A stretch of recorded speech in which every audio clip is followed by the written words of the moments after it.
En 1936, los movimientos fascistas iniciados por Mussolini en Italia y posteriormente por Hitler en Alemania encontraron su réplica en España. En este país, el 16 de febrero de ese año, ganó las elecciones la coalición de partidos de izquierdas que componían el Frente Popular, en medio de una fuerte inestabilidad social.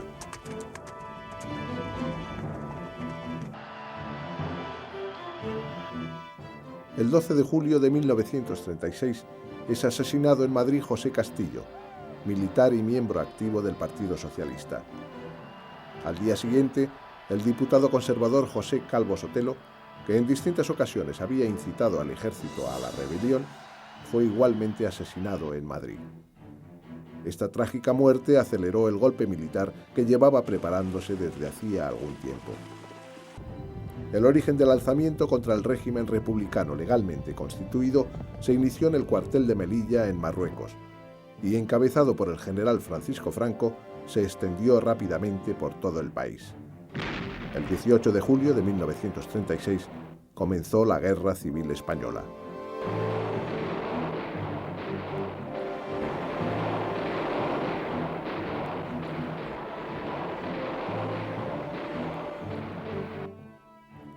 El día 27, Hitler tomó la decisión favorable al envío de ayuda a los militares rebeldes españoles, partiendo desde el aeropuerto alemán de Doberitz 87 expedicionarios entre pilotos de caza y de bombardero que formaban la primera fase de la ayuda nazi.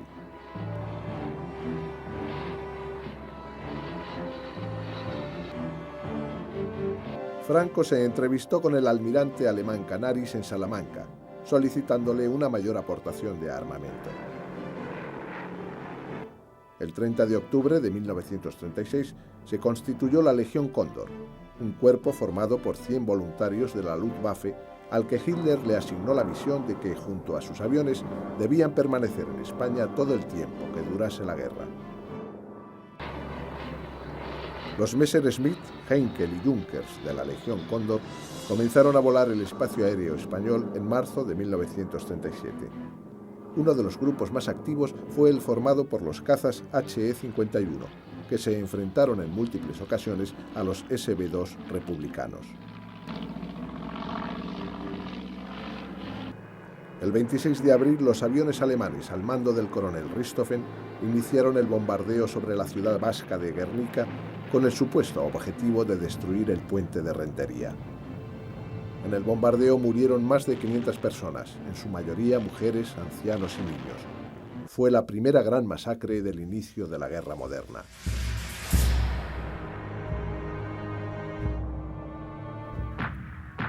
El gobierno republicano recibió el apoyo principalmente de Rusia, que entre otros aviones envió el SB-2 y algunos Polikarpov-R, aparatos ya obsoletos. La aviación republicana careció de cualquier actividad estratégica y sus bombarderos actuaron tímidamente contra las posiciones de los ejércitos mandados por Franco.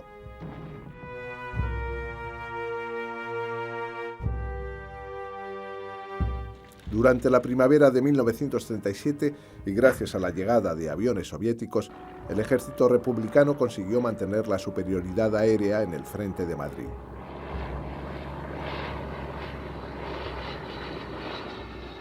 Uno de los papeles más importantes en las operaciones contra el ejército mandado por el general Franco fue el llevado a cabo por la Fuerza Aérea Roja, con base en Barajas, en donde se encontraba instalado el Escuadrón Internacional de Voluntarios, al mando del escritor André Malraux, que tomó como base las experiencias sufridas como piloto para escribir su novela La Esperanza.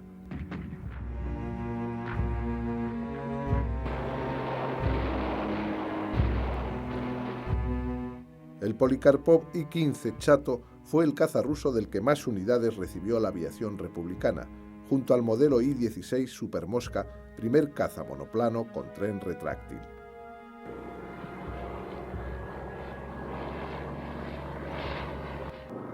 Como bombarderos y transporte fueron utilizados los DC-2. Jarama, Quinto, Brunete, Belchite, Teruel, Ebro fueron algunos de los campos de batalla en donde se derramó la sangre del pueblo español en una lucha fratricida a lo largo de 3 años que costó 1 millón de muertos.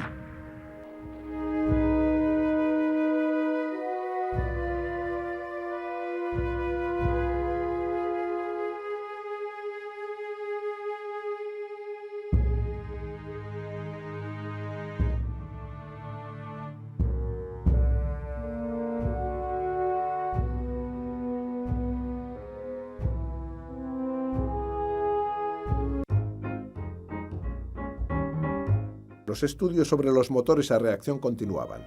El inglés Frank Whitley presentó su primer motor el 12 de abril de 1937, mientras que Hitler se encargó de promover y supervisar personalmente todos los proyectos que iban realizando los ingenieros del Tercer Reich, tales como Hans von Ohain y Ernest Heinkel, que ultimaba los detalles de un motor a reacción realizando las primeras pruebas con el modelo Heinkel 112.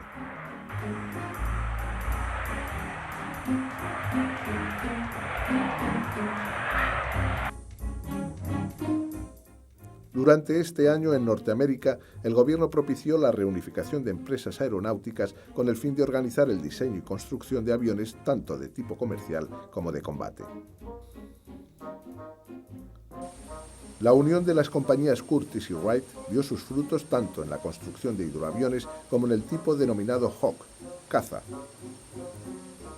Una muestra de ello fue la producción del P-36, iniciada en 1936 con un motor refrigerado por aire, que muy pronto se sustituyó por un modelo que incorporaba un motor refrigerado por líquido.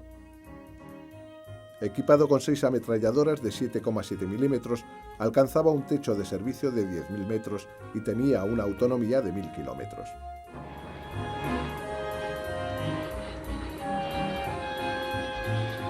Fue considerado un caza con muy buenas prestaciones, aunque cuando se inició la Segunda Guerra Mundial se encontraba obsoleto.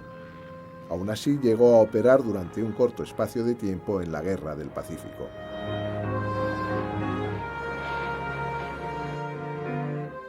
En Inglaterra, bajo la dirección de Sidney Camp y siguiendo los deseos del Ministerio del Aire, la compañía Hawker había iniciado en 1936 el proyecto del Hurricane, cuyo prototipo hizo su primer vuelo a finales de 1937.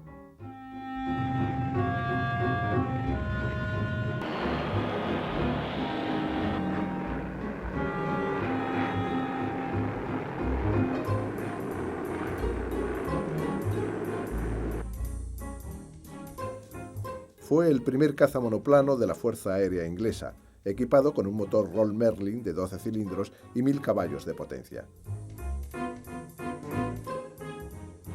En su última versión se le incorporó una hélice de 3 palas. Como armamento llevaba 8 ametralladoras fijas de 7,7 milímetros de disparo frontal montadas en sus alas. En la primera fase de la batalla de Inglaterra llevó el peso de los ataques contra los Messerschmitt 110. Fue el avión de la RAF que más aparatos alemanes derribó en el transcurso de la contienda, llegándose a fabricar un total de 3.800 unidades.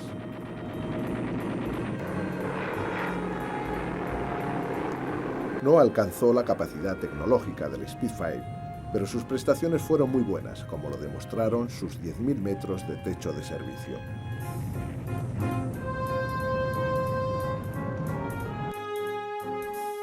En la década de los años 30, los vuelos en dirigibles estaban considerados como un signo de importancia y categoría social. Alemania y Estados Unidos eran los países más avanzados en esta forma de transporte.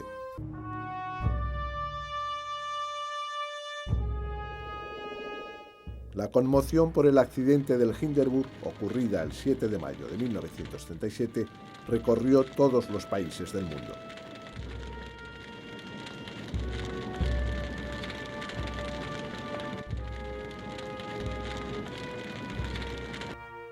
Hitler transmitió a la compañía Zeppelin el deseo de abandonar progresivamente el uso de estas enormes naves. Su interés en ese momento estaba centrado en los diseños revolucionarios de aviones de combate y bombardeo que los ingenieros del Tercer Reich estaban preparando. De las factorías aeronáuticas bávaras habían salido los primeros modelos de Messerschmitt Bf 109 y estaban dando un excelente resultado.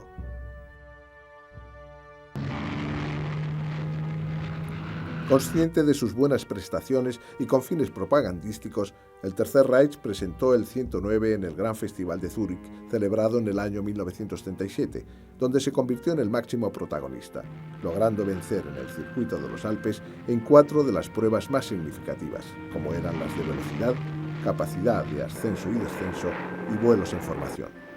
Concretamente, en la primera, consiguió el récord de velocidad para aviones terrestres, superando los 600 km/h.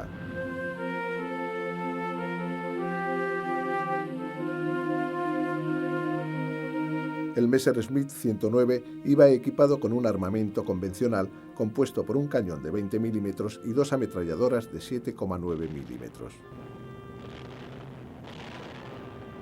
La Guerra Civil Española supuso un espléndido campo de experimentación para estos aviones, en donde pudieron demostrar su capacidad para el combate. Cuando se inició la Segunda Guerra Mundial, la Luftwaffe disponía de más de 1000 unidades de estos aparatos en servicio, que llegaron a alcanzar una producción total cercana a las 35.000 unidades.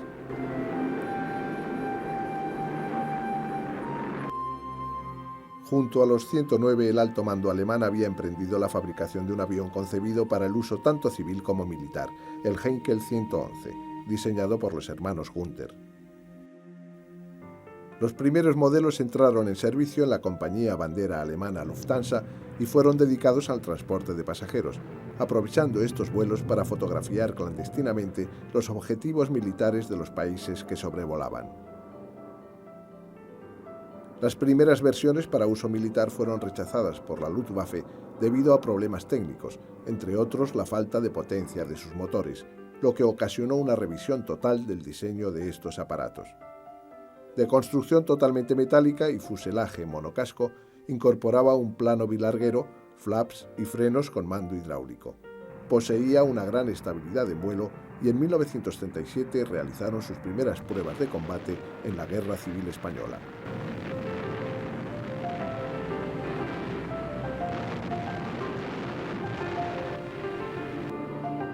El Heinkel 111, considerado un elegante bimotor, bajo el signo de la Cruz Gamada, acompañó a la Luftwaffe desde el inicio de la Segunda Guerra Mundial, lanzando las primeras bombas sobre las bases navales polacas.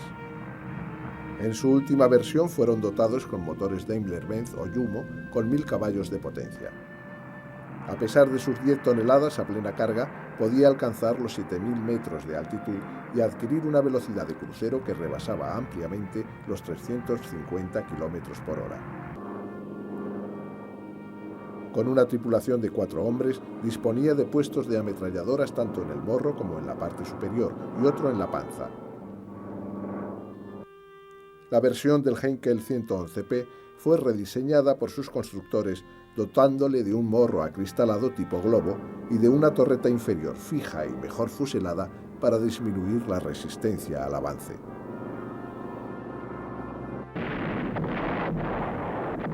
En julio de 1937, el gobierno japonés decidió llevar a cabo la invasión de China, ocupando varias ciudades a lo largo de su costa y penetrando rápidamente a través del río Yangtze.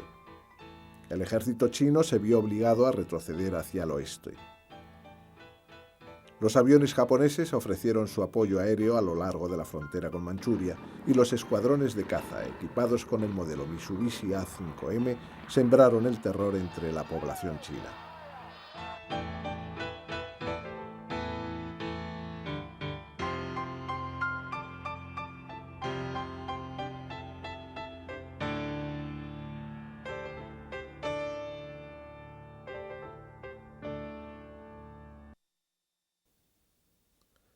En Estados Unidos, las labores de transporte del correo se habían delegado en las líneas aéreas comerciales que normalmente utilizaban el Douglas DC-3, uno de los aviones que más tiempo estuvo en servicio. El Dakota, apelativo con el que era conocido el DC-3, había realizado el primer vuelo a mediados de diciembre de 1935. Era de construcción muy parecida a su antecesor, el DC-2. Desde sus inicios fue considerada como una aeronave muy noble y manejable para el piloto y silencioso y confortable para el pasajero. Este bimotor llevaba una planta de potencia que superaba los 1000 caballos, pudiendo alcanzar una velocidad de crucero que rondaba los 300 km por hora, con un techo de más de 7000 metros y una autonomía de unos 3000 kilómetros. A la versión militar se le conoció con el nombre de C-47, y fue el avión de transporte idóneo en la Segunda Guerra Mundial. En Europa se utilizó además como remolcador de planeadores con el fin de incrementar el número de soldados que se trasladaban al teatro de operaciones.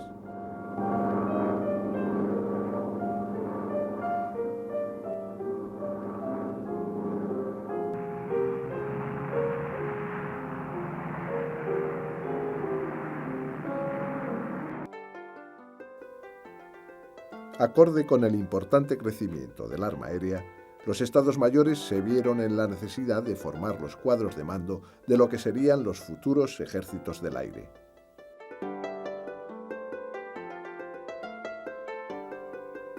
Al principio, los nuevos pilotos recibían lecciones teóricas sobre los fundamentos del vuelo, meteorología, navegación, cartografía y todo lo necesario para volar con seguridad. Después de la formación teórica, volaban en compañía de un instructor hasta que, una vez conseguida la pericia y manejo del aparato, realizaban el primer vuelo.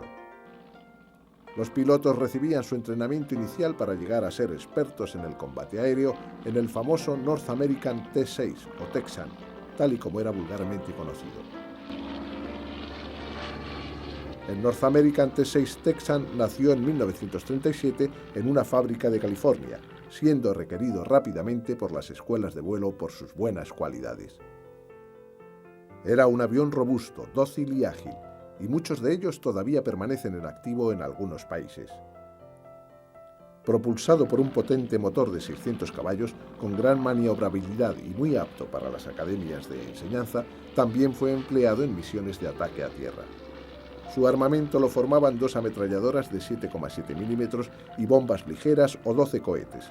Este entrenador avanzado fue empleado por las fuerzas aéreas de más de 40 países.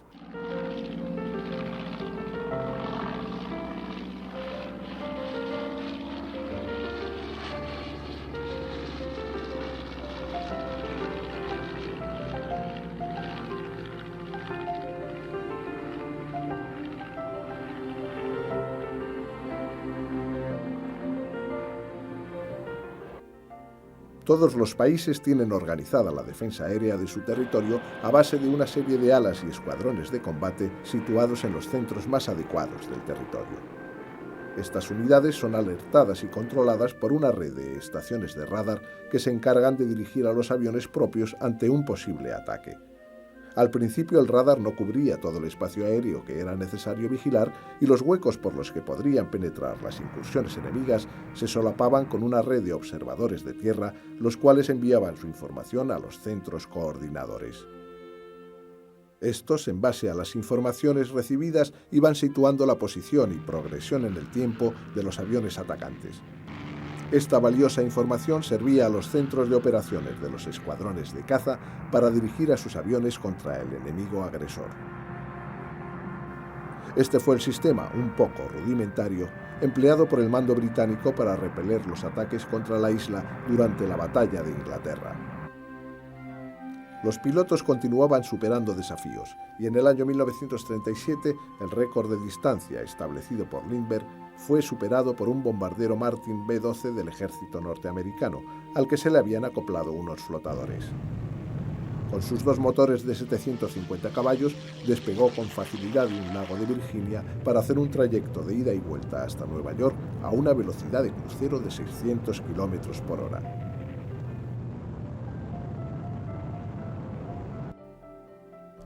En Alemania, con Hitler en el poder, se promocionó el espíritu aeronáutico entre la juventud con el fin de conseguir un número elevado de pilotos que pudieran formar parte de las fuerzas aéreas que se encontraban en plena reestructuración y crecimiento. Hermann Göring, ministro del aire del Tercer Reich, sabía muy bien que entrenar y preparar a un piloto podía costar un año, y para las ambiciones expansionistas que pretendían iban a necesitar a miles de ellos. En septiembre de 1937, la industria alemana se puso a trabajar a un fuerte ritmo, dejando de construir aviones comerciales más o menos convertibles en militares para dedicarse de lleno a fabricar cazas y bombarderos de forma masiva. Un ejemplo de ello fue el Dornier 17, bombardero ligero y caza equipado con las últimas tecnologías. El Do-17, conocido como lápiz volador debido a su forma, al igual que otros aparatos, realizó sus primeros ensayos en la Guerra Civil Española, en donde se comprobó la ineficacia del armamento defensivo instalado inicialmente. Diseñado como bombardero, también realizó misiones de reconocimiento y exploración.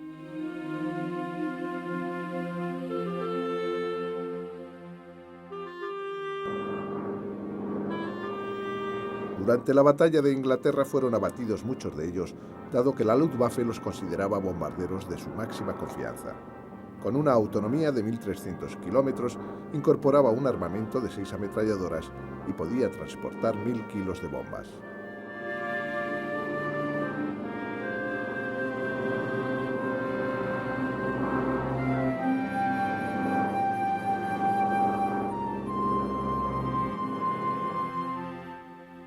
Reginald Mitchell, diseñador inglés, había desarrollado el Supermarine 224, pero las prestaciones obtenidas no dieron el resultado esperado. El prototipo de este aparato voló por primera vez en marzo de 1936, al igual que lo había hecho su eterno rival, el alemán Messerschmitt 109.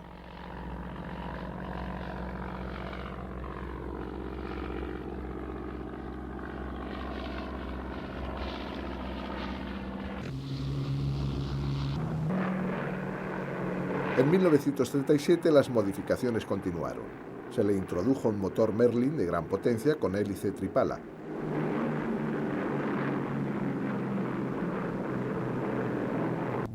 La cabina fue modificada para una mejor visión, instalándole cristales a prueba de bala, y le acoplaron unas alas que le proporcionaban una imagen muy característica.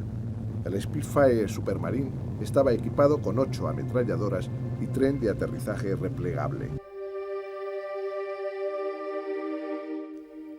En la batalla de Inglaterra se le destinó principalmente a misiones de interceptación y combate a gran altura. Se le incorporó cabina presurizada, depósitos de combustible adicionales y una hélice de 4 palas. Con ello alcanzaba un techo de servicio de 13.000 metros, lo que le proporcionaba una gran capacidad de maniobra en los enfrentamientos.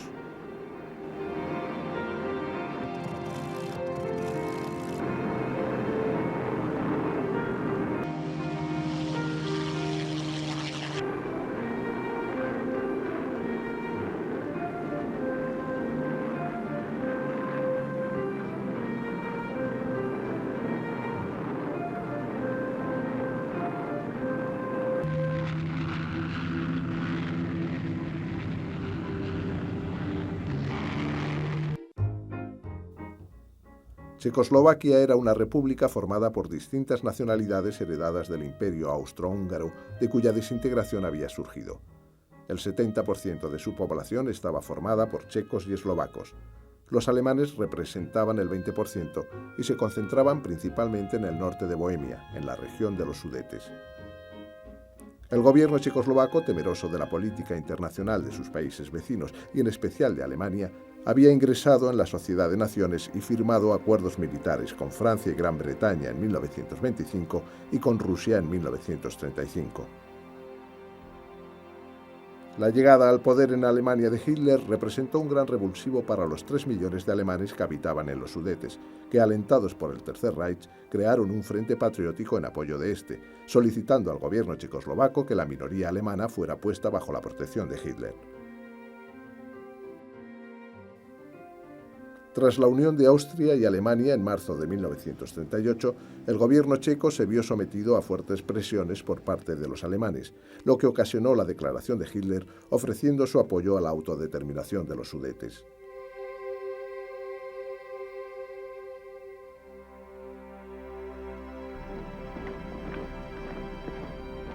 Tanto Inglaterra como Francia trataron de mantener una postura conciliadora con el fin de evitar la entrada en un nuevo conflicto bélico. El primer ministro británico, Chamberlain, con su política de apaciguamiento, solicitó al gobierno checoslovaco que cediera a Alemania todos los terrenos ocupados por la población de origen alemán. El Pacto de Múnich, firmado por Gran Bretaña, Italia, Francia y Alemania el 30 de septiembre de 1938, más las ambiciones territoriales de Polonia y Hungría, hicieron que los checoslovacos, sin haber dado su consentimiento, perdieran una parte de su estado sufriendo una merma en su población de 5 millones de habitantes, además de vastos recursos económicos. El pacto, que había sido promovido por Mussolini, le proporcionó cierto reconocimiento internacional, mientras que el premier británico, Chamberlain, quedó convencido de que su política había conseguido una paz duradera.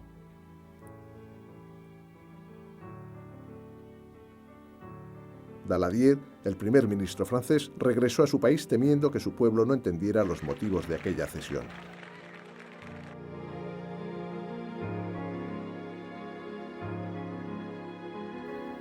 El 15 de marzo de 1939, las tropas del Tercer Reich ocuparon el territorio checo y constituyeron el protectorado de Bohemia-Moravia. Los eslovacos declararon su independencia y el Führer se hizo dueño del país y de su industria. A lo largo de este tiempo, el rearme del ejército alemán fue espectacular. Un ejemplo de ello lo representaba el más poderoso y temido acorazado del mundo, el Bismarck, cuyo nombre rendía homenaje al canciller de hierro que había conseguido la reunificación de Alemania. Junto a su gemelo, el Tirpitz, crearon el terror en todos los mares por donde navegaron. El orgullo del Tercer Reich fue construido por los astilleros y diseñadores de aviones Blohm y Voss de Hamburgo, y tal y como reconoció Churchill, fue una obra maestra de la ingeniería naval alemana.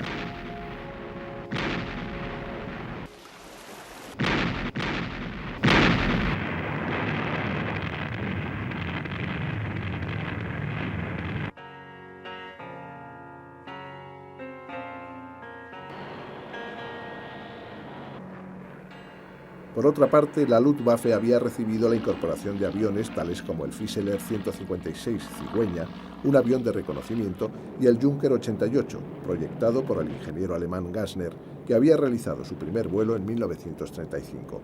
De sus distintas versiones se llegaron a fabricar más de 14.000 unidades. Este bimotor, bombardero ligero, podía transportar 1.000 kilos de bombas y mantener una velocidad de crucero de 500 km por hora. De fuerte estructura, era impulsado por motores Jumo de 1.200 caballos con inyección directa y depósitos adicionales en las alas. El Ju-88 era un modelo triplaza que iba equipado con 6 ametralladoras de 7,9 milímetros. A la versión de caza nocturno se le incorporó un radar que captaba fácilmente las señales emitidas por los radars utilizados en los aviones aliados. Las unidades de reconocimiento fueron utilizadas principalmente en la Batalla del Atlántico. Fue el bombardero más importante de la Luftwaffe en la Segunda Guerra Mundial.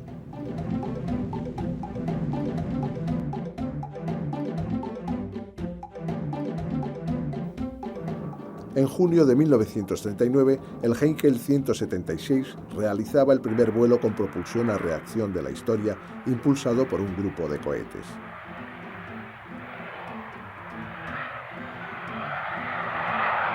También la casa Heinkel introdujo en la Luftwaffe ese año el hidroavión torpedero bombardero HE-115C. Incorporaba una planta de potencia con 2 motores BMW de 1.000 caballos con los que podía alcanzar una velocidad de 300 km por hora. Fue el hidroavión más usado por la Fuerza Aérea Alemana durante toda la guerra. Participó en la Batalla de Inglaterra y en la zona del Mediterráneo, adoptando distintas versiones para adaptarlo a las más diversas misiones.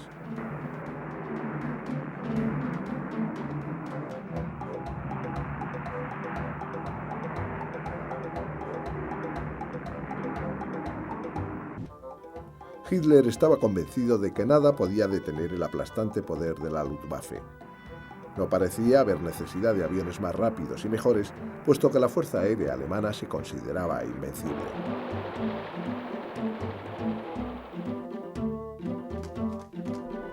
En agosto de 1939, el ejército polaco contaba con una fuerza aérea que no alcanzaba el medio millar de aviones. Los viejos P-11 y P-7, fabricados poco después de la Primera Guerra Mundial, esperaban la llegada de los nuevos P-50J, que les harían acabar en el desguace. El recorte en el presupuesto militar obligó al mando aéreo a mantener a sus escuadrones en una situación precaria ante cualquier ataque enemigo.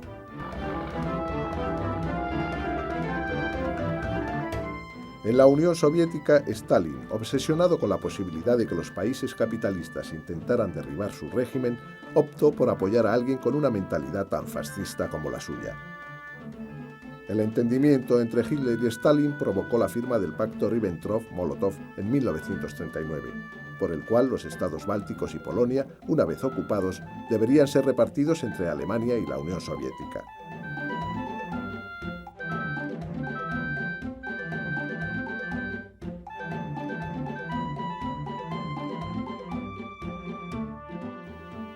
Los dirigentes ingleses y franceses, y principalmente los norteamericanos, pensaban que el Tercer Reich suponía un muro de contención para las ambiciones políticas y territoriales de lo que consideraban su gran enemigo, el comunismo.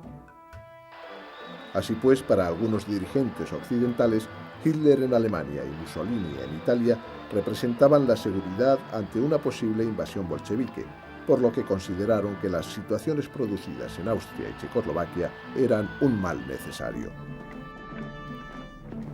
Mientras que esta situación se mantuvo, Hitler continuó su programa masivo de rearme con el fin de conseguir que Alemania se convirtiera en una máquina de guerra capaz de conquistar toda Europa.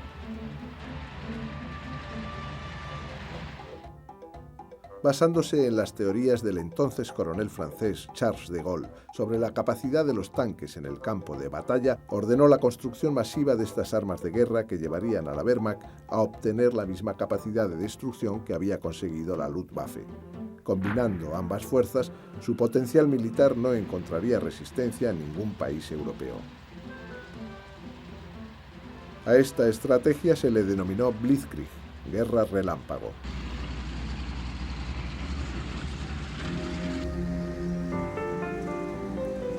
Las democracias occidentales vieron con preocupación la actitud tomada por el Tercer Reich e intentaron rearmar a sus ejércitos con grandes dificultades debido a la depresión económica.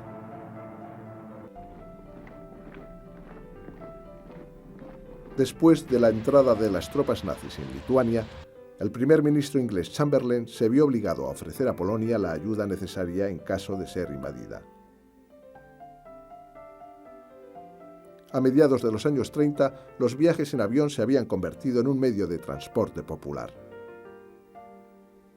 En Estados Unidos, las compañías se vieron obligadas a establecer vuelos a través de los océanos, y ello dio lugar a la fabricación de un modelo de hidroavión que se adaptaba perfectamente a trayectos de largo alcance, el Boeing 314 Clipper.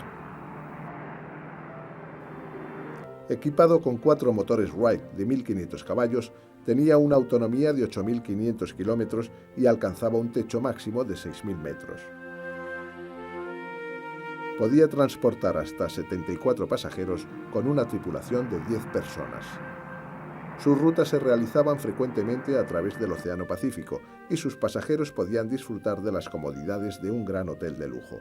En algunos casos llevaba incluido salón comedor y suite matrimonial.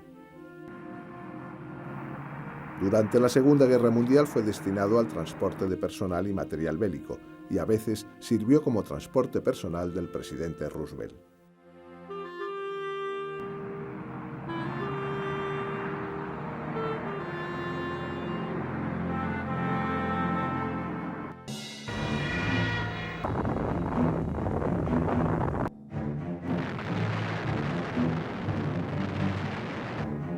Sin declaración previa de guerra, la madrugada del 1 de septiembre de 1939, la infantería nazi inició la invasión del territorio polaco. La guerra relámpago de la Wehrmacht fue acompañada en principio por la cobertura aérea de los Ju-87 Stuka, bombarderos en picado que atacaron las líneas de comunicación del ejército polaco y sus centros militares. El Stuka en sus distintas versiones había sido diseñado como un avión de ataque contra posiciones terrestres.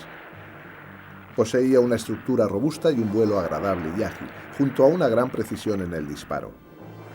Conseguía realizar perfectamente el cometido de artillería de largo alcance en su apoyo a las divisiones de Panzer. Su primera misión sobre territorio polaco fue destruir el puente de Dirchau sobre el río Vístula, al mismo tiempo que realizaba apoyo en todos los frentes. El modelo Ju-87B al inicio de la guerra estaba considerado como invencible. Sus ataques en picado llegaban a alcanzar velocidades de 500 km por hora y el horripilante sonido de sus sirenas, conocidas como trompetas de Jericó y colocadas en los carenados, sembraba el terror entre la población polaca que huía despavorida buscando refugio.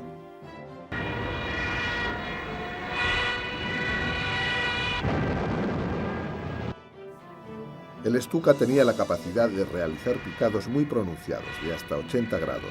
La tripulación estaba compuesta por un piloto y un operador de armas. Se hicieron varias versiones del Ju-87 Stuka, todas ellas de construcción metálica, con su característico plano bilarguero en forma de alas de gaviota invertida, y con el tren de aterrizaje fijo y carenado para ofrecer una menor resistencia al avance. La diferencia básica entre las series A y B estribaba en el carenado del tren de aterrizaje y la mayor potencia de sus motores Jumo, ya que en el primero era de 650 caballos y en el segundo le doblaba la potencia. La serie B disponía de un fuselaje más estilizado, con una capacidad para cargar 1000 kilos de bombas, pero tenía un inconveniente a la hora de enfrentarse con los cazas enemigos, al ser demasiado lento y poco maniobrero cuando llevaba a bordo todo su armamento para el combate. El 3 de septiembre de 1939, 2 días después de la invasión de Polonia, Inglaterra y Francia declararon la guerra a Alemania. Había dado comienzo la Segunda Guerra Mundial.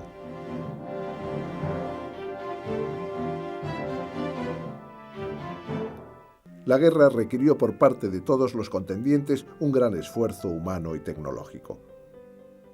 Se necesitaron muchos miles de voluntarios para cubrir todas las especialidades, muy variadas, desde las más exigentes que requerían reflejos y habilidad hasta las también necesarias como cocineros o panaderos.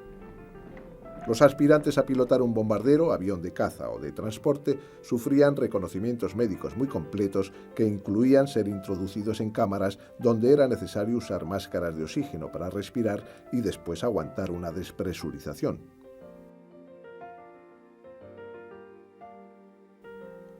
En 1939, cuando se iniciaron las hostilidades en Europa, los Estados Unidos no era una gran potencia aeronáutica. En aquellas fechas, la aviación norteamericana disponía de 800 aviones de primera línea, cuando los alemanes tenían 4.700.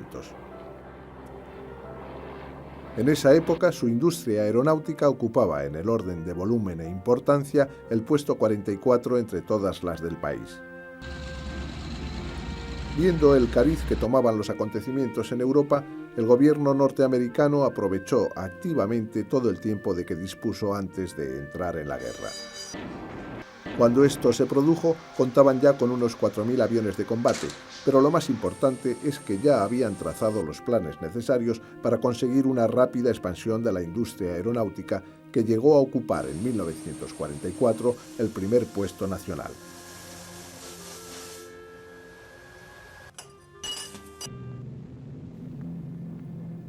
La saga de los modelos de aeronaves producidos por las fábricas norteamericanas de estos años fueron muy notables.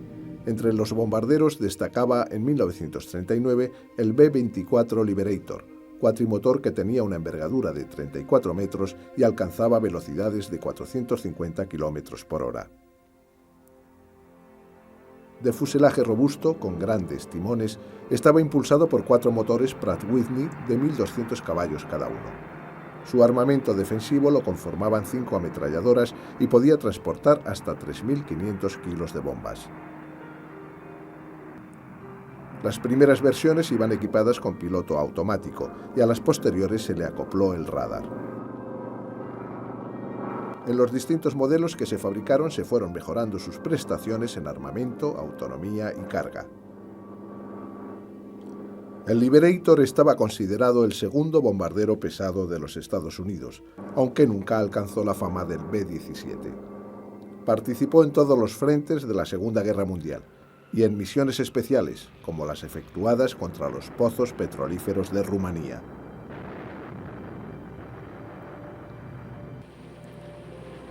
El 23 de junio de 1937, las Fuerzas Aéreas norteamericanas habían aprobado el diseño del Lockheed 22. Rápidamente comenzó la construcción del prototipo XP-38, que realizó su primer vuelo el 27 de enero de 1939. Concebido inicialmente como un caza de alta cota, el P-38 Lightning de la casa Lockheed, de audaz diseño, fue el avión que más aparatos japoneses derribó en el Pacífico.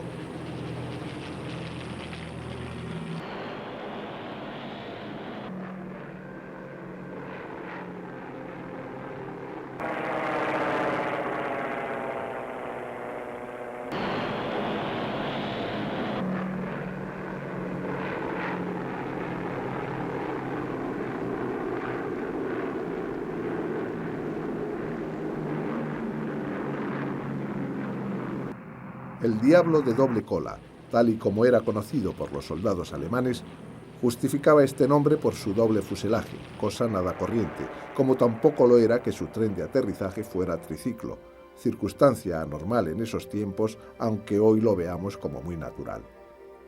La planta de potencia del P-38 Lightning era de 2 motores Allison turbocompresores de unos 1.500 caballos, que le proporcionaban una velocidad máxima de 650 km por hora, un techo de 10.000 metros y una autonomía de solo 800 km cuando no llevaba incorporados los depósitos suplementarios de combustible. Su armamento normal era de un cañón de 20 milímetros y 4 ametralladoras.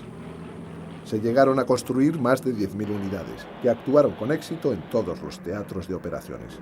Aunque no destacaron en los combates caza contra caza, sí lo hicieron en las misiones como cazas de escolta o de asalto.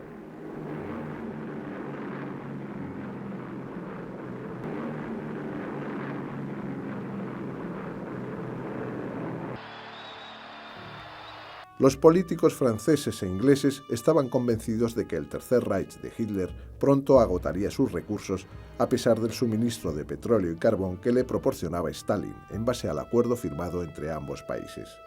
El 30 de noviembre de 1939, el ejército de Stalin invadió Finlandia, obligando el 11 de marzo de 1940 al gobierno de este país a aceptar unas duras condiciones para su rendición.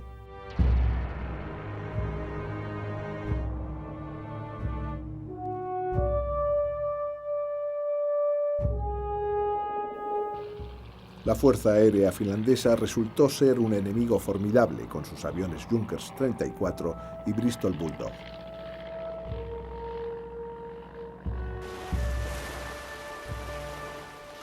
Ante el estupor de los gobiernos occidentales, Hitler ordenó el envío de 10.000 soldados a Noruega y desde allí invadió Dinamarca, país que se consideraba neutral. El día 9 de abril de 1940, Dinamarca estaba bajo control de las tropas nazis, con lo que Hitler se aseguró el suministro de hierro. La Luftwaffe había ocupado y operaba desde los aeropuertos noruegos que le proporcionaban la capacidad suficiente para atacar a la Armada noruega y británica.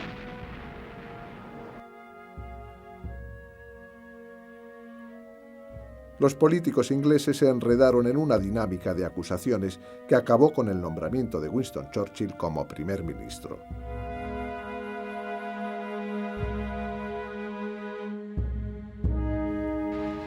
El 10 de mayo de 1940 comenzó un violento ataque alemán sobre Holanda, Luxemburgo, Bélgica y Francia.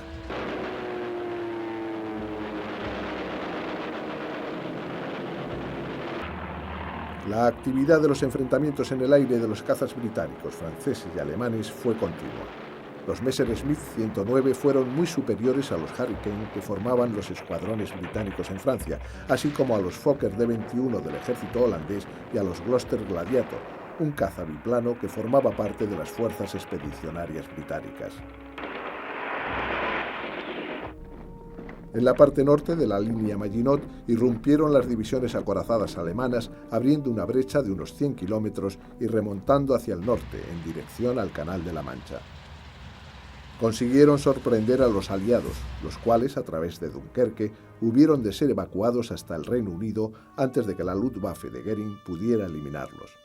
«No puedo ofrecer otra cosa que no sea sangre, sudor y lágrimas», reconocía Churchill ante su parlamento. Mientras el gobierno francés se replegaba hacia Burdeos, envió al joven brigadier Charles de Gaulle a poner en práctica sus teorías sobre la actuación de los tanques en la guerra.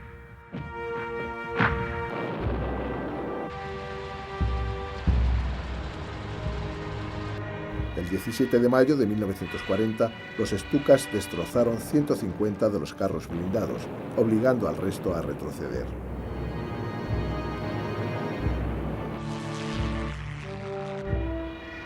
La invasión y la victoria fueron tan rápidas que la armada francesa quedó destruida y su ejército aniquilado. Hitler había conseguido uno de sus mayores y más deseados objetivos: someter a Francia.